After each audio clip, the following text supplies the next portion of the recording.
Roland Henwood's a lecturer in the Department of Political Sciences at the University of Pretoria, political commentator. Roland, good afternoon to you. The US, the world's oldest democracy, been running this way for over 230 years. There's been a time when someone's been a president of the United States and then, in fact, a judge on their Supreme Court, but never a time where a former president has appeared in court on a criminal charge. Donald Trump will be the first. This is a huge deal for the US. Yes, it's a huge deal symbolically, but I think that's where it ends. It's not really that important. It's not the most important legal issue that is facing former President Trump. There are other issues that he will probably have to address later on that may be more important. It is unlikely that this is going to affect his standing, and it's definitely not going to prevent him from running as candidate in the next election. There's no provision for this.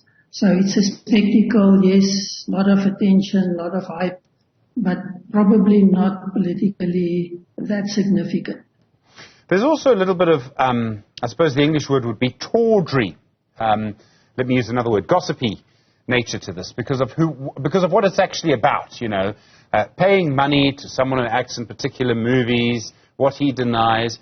Does that sort of obscure things? People focus on that rather than the real story, which, as you say, may well be the fact that he told an election official in Georgia to find him more votes.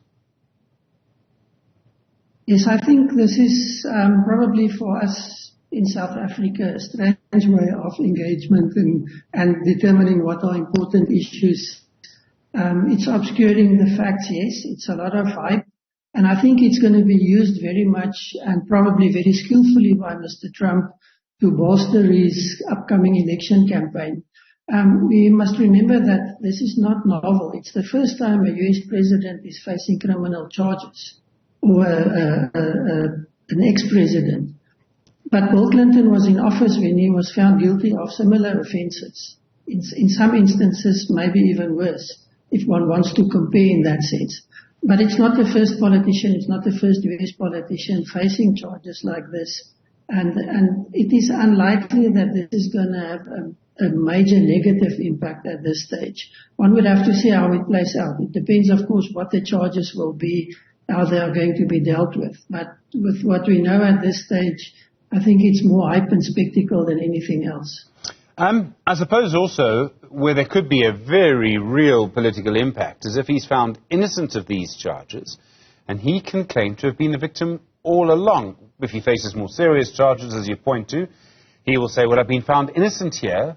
Now they're trying again. This proves that I'm the victim. Well, that's his line already, attacking the system, saying it's a political witch hunt. It's people trying to deny him his rightful political campaign and his rightful being the next president of the US again, and also attacking people very personally, saying that this is a political campaign to destroy him politically. It's got nothing to do with the law.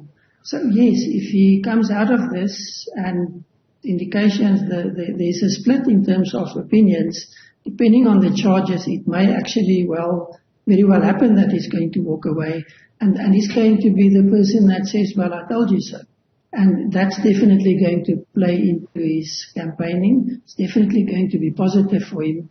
But even if he's found guilty, chances are that it may just be paying an admission of guilt in some way or not going to jail most likely. And but that is not going to prevent him from running as a presidential candidate, and it may not even damage him to the extent that it takes him out of the race. The fact that we also have people for Trump and people against Trump outside a courtroom may give some people memories of what happened here at one point. But this also shows the divisions in US society, doesn't it? I mean, Trump, like many politicians, plays on those divisions. You see the fault lines in American society revealed by who supports Trump and who's against Trump. Most definitely. I think two things will be important here. How he plays the very divided society in the US, but also how he plays the Republican Party. And we've seen that he has already forced his potential opponents to speak in his favor. In other words, to say that this is wrong, it shouldn't happen, it's an abuse of the legal process.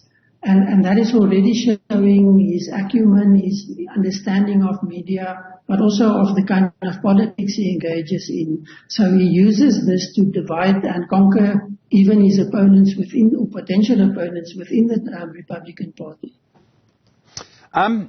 There's a whole lot of things that are going to happen in the United States now.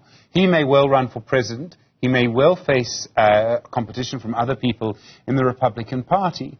Now, do they face a problem? I'm talking about people like DeSantis, for example, who want to run against him, because they now find themselves having to either support Trump against these charges or having to oppose Trump and say, no, he must be guilty, or to support the charges.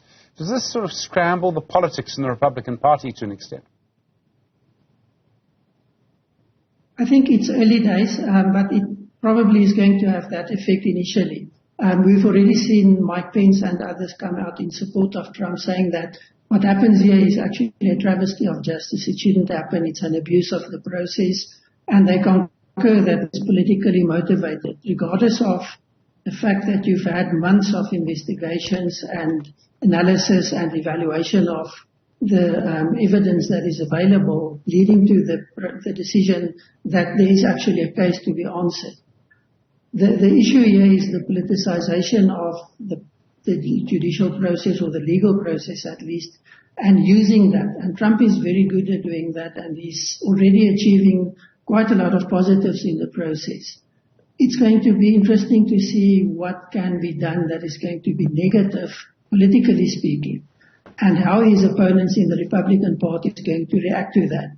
Round one, I think, clearly belongs to Mr. Trump against his potential opponents in the Republican Party. Roland Henwood, thank you very much indeed, political commentator and lecturer at the University of Pretoria. Really do appreciate the time.